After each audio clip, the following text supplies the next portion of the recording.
On our wedding night, he stepped away to make a farewell call, wanting to save his first experience for his childhood love.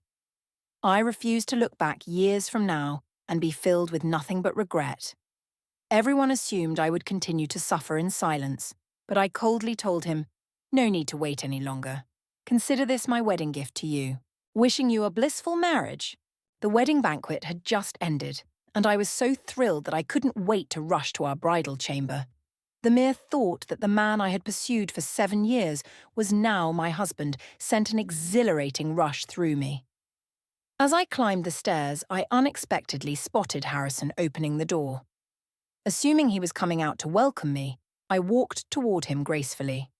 "Harrison, I'm back," I called, but he neither looked at me nor acknowledged my voice, completely engrossed in his phone conversation.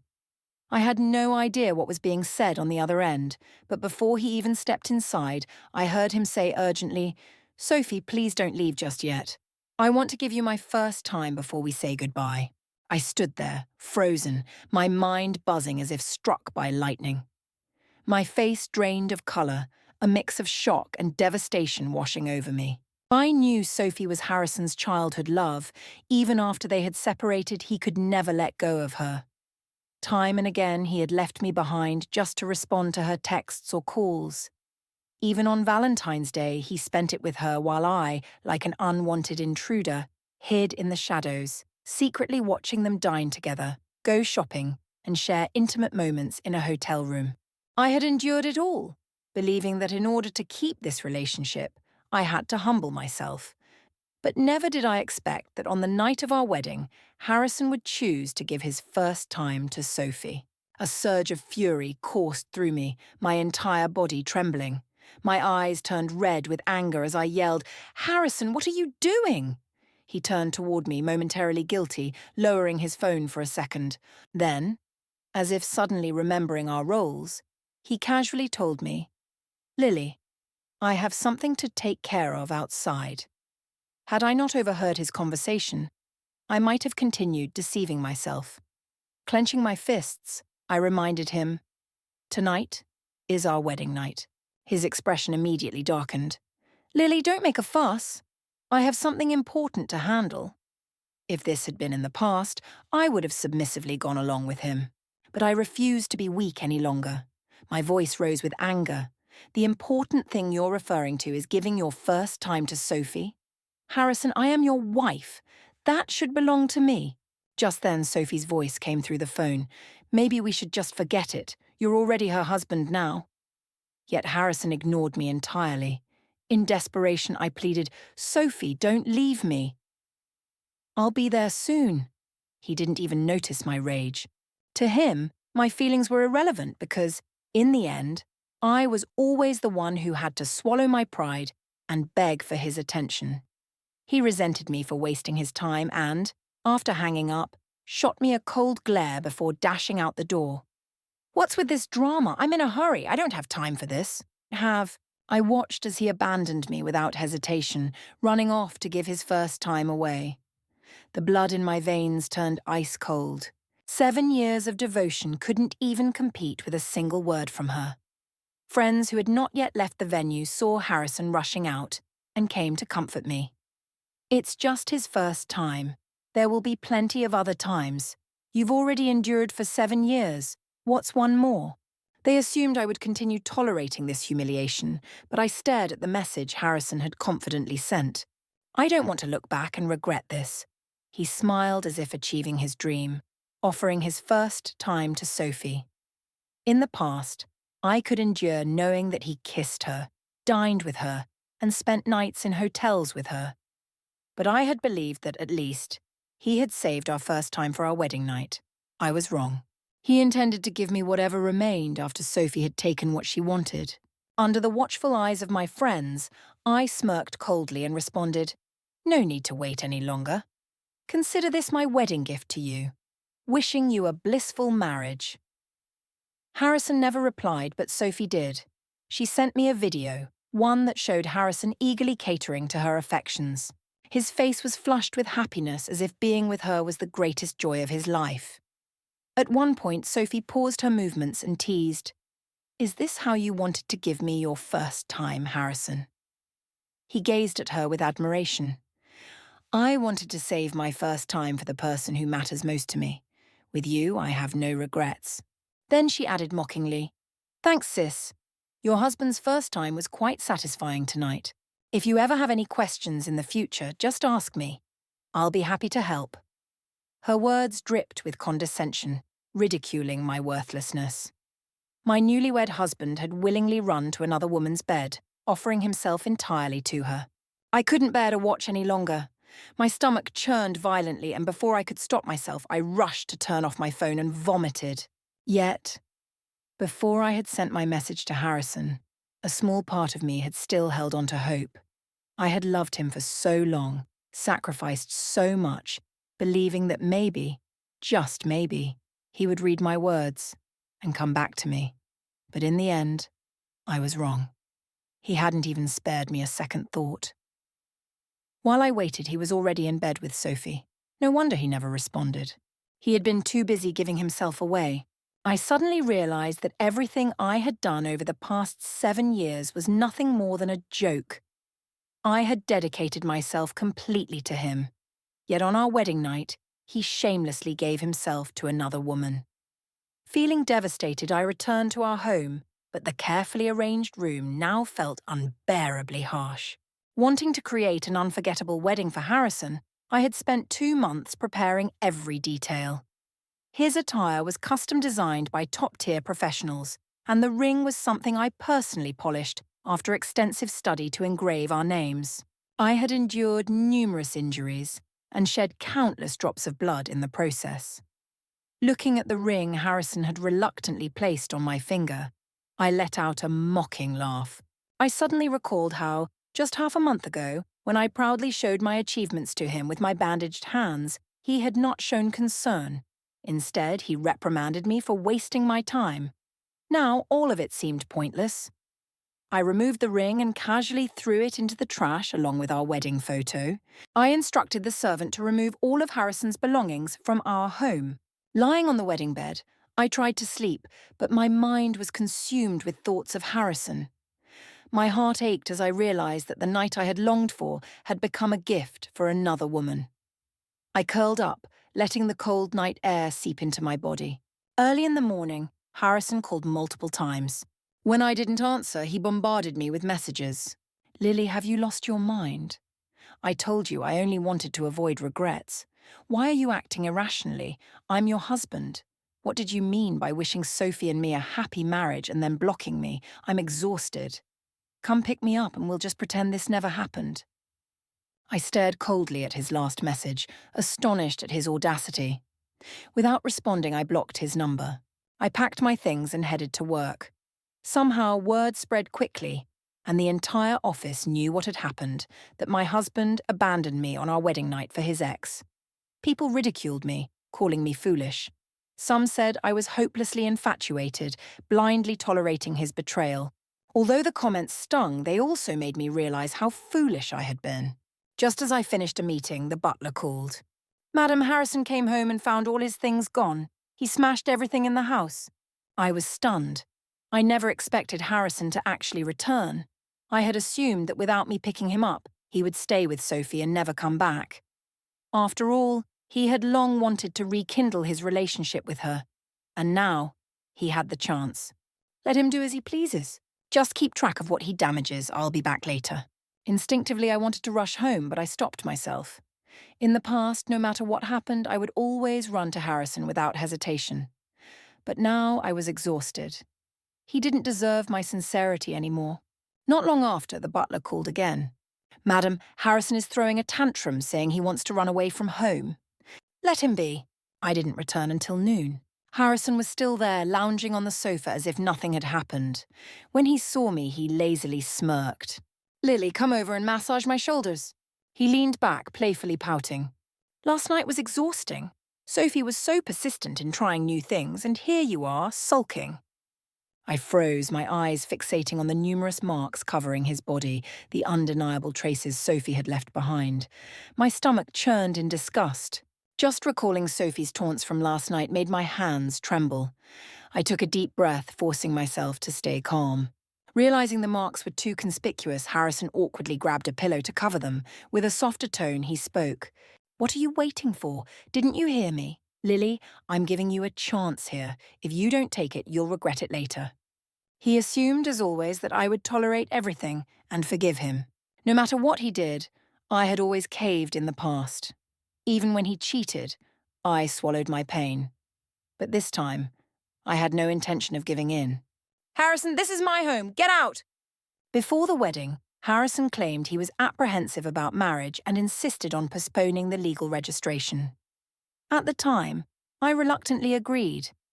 I secretly felt hurt by his hesitation. But now, I was grateful. His reluctance saved me from a bigger disaster. "Lily, have you lost your mind? Am I wrong for wanting to live without regrets? Why are you making such a big deal out of this?" He truly believed he had done nothing wrong and even dared to blame me. I laughed bitterly, my heart aching. "Since you think being with me is a regret, then let's end this. Go to Sophie. That's what you really want, isn't it?" I wasn't just saying this out of anger.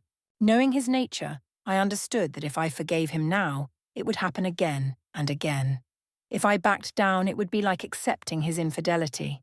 Harrison's face darkened. He grabbed a pillow and hurled it at me. This time, I didn't stand still. I dodged. He hadn't expected that. His face turned red with frustration as he stomped his foot. "How dare you avoid it? Do you really think I won't leave? Fine, I'm leaving right now. If you have the guts, don't beg me to come back." I watched him storm out, finally seeing him clearly for who he was. At that moment, it struck me that his behavior was nothing more than that of a reckless troublemaker. A bitter chuckle escaped my lips. Did he really think I couldn't survive without him after betraying me so completely? I refused to sink to that level. My self-respect still mattered. My gaze swept over the shattered objects in the hall before I called out to him, "Hold on!" Harrison assumed I would plead for his forgiveness like before. He crossed his arms, lifted his chin arrogantly, and refused to meet my eyes. He still carried himself as if he were in control, prompting Aunt Zhang, who was standing nearby, to step forward and assist him. "Now I regret it. If I weren't feeling unwell, you'd be lashing out at me," he sneered. I had grown tired of his routine, blaming me for everything, then acting as if he were benevolent by allowing me to make amends. I cut him off and stated flatly, "Pay for all the damages you caused before you leave, or I'll report you for intentional destruction of property."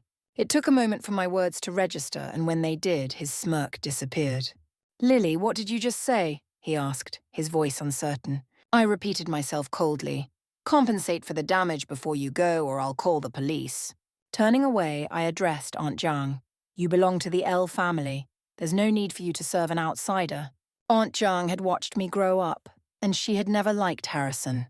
She had seen the sacrifices I made for him, including cutting ties with my own family, only for him to abandon me on our wedding night for another woman. Now, seeing the way he beamed with joy at Sophie, she let go of him without hesitation. Harrison must not have expected me to take such a firm stance. His face paled and he trembled as he asked, "Lily, what do you mean? Are you saying you don't want me anymore?" He rarely showed vulnerability, but now he sounded wounded. "What nonsense," he scoffed. "How could I not want you? I just want to live without regrets. Why are you so fixated on this? Do you even love me if you can't grant me this wish? I almost got into a car accident rushing back this morning." I never imagined that refusing to tolerate his betrayal would make him question my love.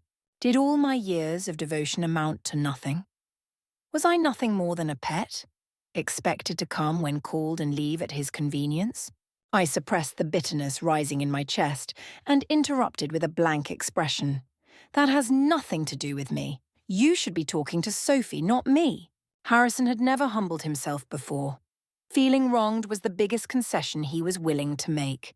But when he saw my unwavering stance, embarrassment flickered across his face. He threw down the unlimited credit card I had once given him and, in his usual authoritative tone, warned, "Lily, I don't know where you learned this act of feigned indifference, but in the future when you come begging me for something, Don't say I never gave you a chance. I would never ask him for anything again. Not in this lifetime.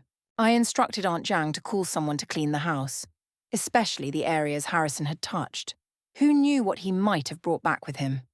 I found it disgusting. The villa's passcode had been changed once more. Harrison's heart had never truly belonged to me. No matter how many times I told him my birthday, he always forgot. Yet, he never failed to remember Sophie's. There had even been times when he had openly celebrated her birthday right in front of me. When I had shown disappointment, he had snapped at me. Well, that's your fault for having a birthday that's so hard to remember. Yet my birthday was on Valentine's Day. He always remembered to take Sophie on a date, but he could never remember my special day. The excuse was absurd. It wasn't that he forgot, he just didn't care. Later, I had even changed the villa's passcode to his birthday. Looking back, I realized just how naive I had been. I posted on my social media that my relationship with Harrison was over. The wedding had been meaningless. However, I did not expose his infidelity, allowing him to retain a shred of dignity. My mother called me immediately after hearing the news and berated me. But the one thing I felt most relieved about was that I had finally woken up. Friends who had been closer to me congratulated me for escaping my suffering.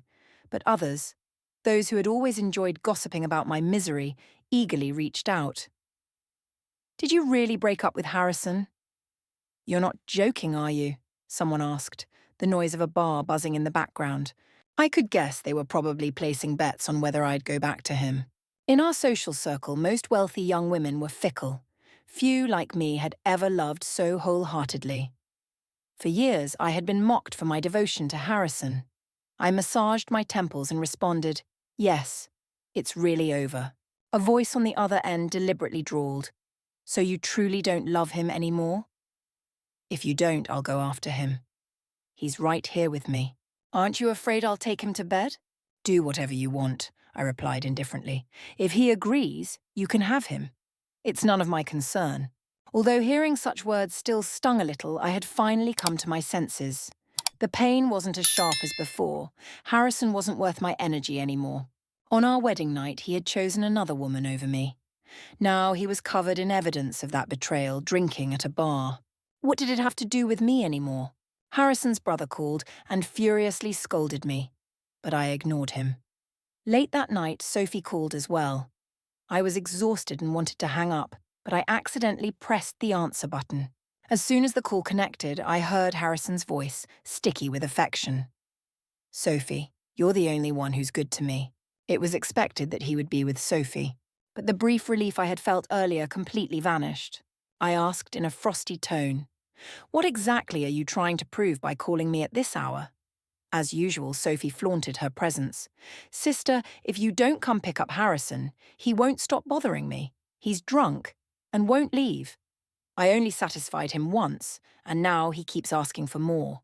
It's really frustrating. Since I don't understand something, I figured I'd ask you. There's no need to be upset just because he gave his first time to me. We're both women. Why hold a grudge? Who knows? Maybe we'll even end up together in the future." I could already predict the rest of her filthy words, too revolting for me to continue listening, so I hung up immediately. As far as I was concerned, Harrison was a stranger. Not wanting anyone to disturb my peace, I blocked everyone necessary in one go. With that settled, I decided to step out for some fresh air. Coincidentally, I had an upcoming work trip that required me to travel out of the province. My mother, still worried about me, found a male secretary with a psychology background to accompany me. "You young people have more in common to talk about. If there's anything you can't tell me, you can tell him instead." I felt slightly helpless but didn't reject her thoughtful gesture. Over the years I spent chasing after Harrison, this was the longest I had ever been apart from him. In the past, I was always on edge, afraid of upsetting him and constantly trying to please him. But now, with no reason to cater to his whims, I felt freer than ever. On the other hand, Harrison couldn't sit still. After a week away, he realized I had blocked him and his brother, so he borrowed someone else's phone to message me. At first, he demanded to know where I was and who the man in the photos on my social media was. When I ignored him, he unexpectedly admitted fault, swearing he wouldn't make the same mistake again and begging for my forgiveness. He even suggested we get our marriage certificate once I returned from my trip. Seeing those words, I no longer felt joy, just sheer absurdity. I simply changed my phone number, unwilling to let him disrupt my peace again. At last, everything was quiet. Lucas, who had somehow appeared beside me, remarked, "Looks like he regrets it." I didn't believe it for a second. Harrison regretting his actions for my sake? Impossible. I had imagined this scenario countless times, always hoping to argue with him about Sophie and make him stay, only to be let down time and time again. Lucas, in a serious tone, analysed the situation for me. You loved him for 7 years. Even if he no longer has feelings, suddenly losing you is something he won't be able to accept. Maybe this is his chance to understand his own emotions. For a moment, I wasn't sure whether to laugh or cry. The very thing I had longed for was now in my grasp, yet I no longer wanted it. And the irony? It had come to me so effortlessly. "If that's truly the case, help me put on a good act," I said. I never expected that even after changing the villa's access code, Harrison would still find his way inside. Aunt Jan informed me that he had somehow entered and was already in the kitchen, preparing food with the groceries he had brought along. The sight felt surreal, as if I were dreaming. He had actually remembered my password. Just then, Harrison emerged from the kitchen, holding a bowl of steaming bone broth. Upon seeing me, he quickly set it down and awkwardly stood in place, eyes filled with nervous anticipation. "Lily, you're back. Who is he?" His gaze shifted to Lucas beside me, and the pleased look on his face instantly vanished. I gave Lucas a sideways glance, and he immediately understood. Wrapping his arm around mine, he leaned against me playfully and said in a teasing tone, "I'm Lily's boyfriend. Who are you, and what are you doing in my house?" Harrison's face paled with shock, his disbelief evident. He quickly pulled off his gloves, rushed over, and tried to push Lucas away. "What nonsense are you spouting? This is my home with Lily." Lucas, ever the smooth talker, tightened his embrace as I subtly pulled away. He pouted, acting spoiled, deliberately going against Harrison's wishes. Harrison's face turned red with fury, his instinct to lash out barely contained. But then, as if recalling something, his expression softened, and he looked at me pitifully, hoping to gain sympathy. "Lily, are you still mad at me? I've thought about everything these past few days. I was wrong to leave you. Look, I've already apologized. Can't you forgive me?" After more than 2 weeks apart, he still couldn't grasp what truly mattered to me. I shook him off and leaned closer to Lucas. "Harrison, I've made myself clear. We have no ties anymore. Stop clinging to me." His eyes reddened. "That's a lie. You loved me for 7 years. There's no way you don't have feelings for me anymore. Did you bring him here to make me jealous, to regret my actions? I already know I messed up. What more do you want? How you feel is none of my concern, but he is my boyfriend. Please don't say things that might cause misunderstandings," I replied coldly, pulling Lucas upstairs. As we passed the dining table, I noticed the carefully prepared dishes, but felt no appetite. Without even looking back, I instructed, "Throw all of this away.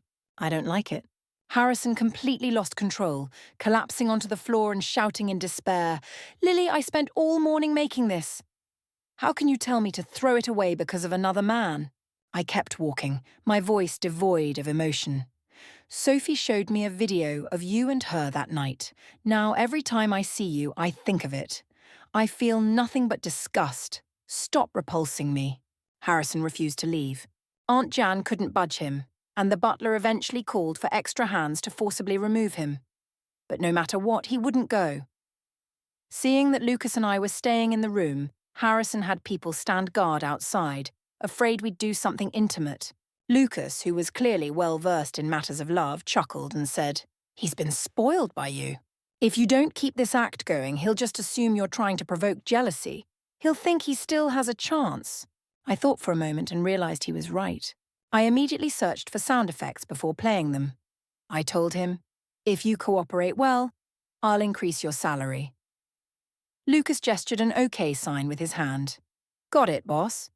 Just as things got underway, loud banging came from the door. Harrison was outside shouting angrily as if he wanted to break it down. Lily, what are you doing? Stop! Didn't you swear you'd never betray me? Why are you sleeping with another man? You're doing this just to get revenge on me, aren't you? Turns out, Harrison couldn't handle the thought of me being with someone else, yet he had no problem expecting me to accept his own betrayal. People never truly feel the pain of something until it happens to them. Meanwhile, Lucas continued moving intensely on the bed, panting as he spoke. Lily, you're so tight. I sat back in my chair, watching him act, occasionally responding with a few words. Harrison's voice cracked with emotion. Lily, I was wrong. I know I was wrong. Please don't punish me like this anymore. I truly regret it. I figured it was about time to signal Lucas to stop, but he was too immersed in the act, working tirelessly until past midnight. Only when his voice turned hoarse did he finally pause, whispering to me, Boss, don't forget my raise. Harrison eventually left in the dead of night, devastated. Not long after, word spread that he completely fell apart upon receiving a message from his brother. Sophie had uploaded a video from her wedding night onto a major website with a scandalous title, blatantly exposing that her groom had run away to be with another woman. The footage remained uncensored and quickly surpassed 1 million views. Many of my acquaintances had already seen it, some even downloaded and widely shared it. People flooded Harrison's WeChat, sending him the video and mockingly asking how much he charged for such services. Unable to endure the humiliation, he broke down and attempted to contact Sophie, only to find himself blocked. Upon hearing this, my close friends dragged me out for drinks, celebrating the fact that karma had finally caught up to him. This is exactly what he deserves. Imagine if you had stayed with her. Your disgrace would have been doubled. I stayed silent, taking a sip of my drink. My emotions were complicated. I had investigated Sophie long ago and repeatedly warned Harrison about her true nature, but he never believed me. He even insisted the evidence I worked hard to collect was fabricated. Everything that happened now was entirely his own doing. After finishing my last drink, I was about to leave when Harrison's brother suddenly appeared and grabbed onto me, refusing to let go. Lily, something's happened to Harrison. You have to save him. I turned away coldly. Let go. Seeing that I remained indifferent, he unexpectedly dropped to his knees. I'm sorry. I shouldn't have judged you before without knowing the truth, but Harrison is in real danger now. Sophie's people took him to a hotel, and only you can help him. I'm begging you. I closed my eyes, hesitating. In the end, I couldn't bring myself to be completely heartless. By the time I arrived, it was already too late. Harrison lay in the room, bleeding heavily, abandoned by Sophie and her so-called sisters. I immediately called for an ambulance. Harrison covered his face, unable to meet my gaze, sobbing uncontrollably. Lily, it was all my fault. I was blind. I misjudged her. I only wanted to confront her, but she humiliated me and then threw me to others. I should have listened to you from the start. I was such a fool. I didn't respond, simply waiting for the paramedics to arrive. As they carried him away, he weakly grasped at my clothes. Lily, I'm scared. Can you come with me? I yanked my arm free. Your brother is with you. There's no need for me. Harrison sobbed even harder, as if his world had ended. I ignored him. After disposing of the clothes he had ruined, I went home. Rumours spread fast. Before long, I heard whispers that Harrison's injuries had worsened. His lower body was now rotting, and he might never recover. I had long since let go of any hope or expectations for him. His fate no longer interested me. Instead, my mother had become preoccupied with my future, insisting on arranging blind dates for me daily, worried I wouldn't find a husband because of what had happened with Harrison. Frustrated, I used Lucas as my shield, throwing myself completely into work. One evening, while working overtime, I received a call from Lucas. Lily, guess who I ran into today? Who? Harrison. He told me to leave you and even tried to bribe me with money. For a moment I was speechless. Ignore him. I thought this chapter was finally closing, that Harrison would move on. But I had underestimated him. After being discharged from the hospital, he clung to me obsessively. Every morning he showed up at my company smiling as if nothing had ever happened, delivering breakfast as if we were still close. Whether I ignored or scolded him, he shamelessly insisted on staying. I know I was wrong. You chased me for 7 years, so now it's my turn to chase you. I even bought things for your co-workers so they'd all support me. Soon the whole company assumed I had forgiven him. I was beyond fed up. Whatever little patience or goodwill I had left for Harrison was completely gone. But he remained oblivious, trying to explain himself. That night I was drunk. You had just told me you didn't want me anymore. I was heartbroken. I never meant to end up with Sophie.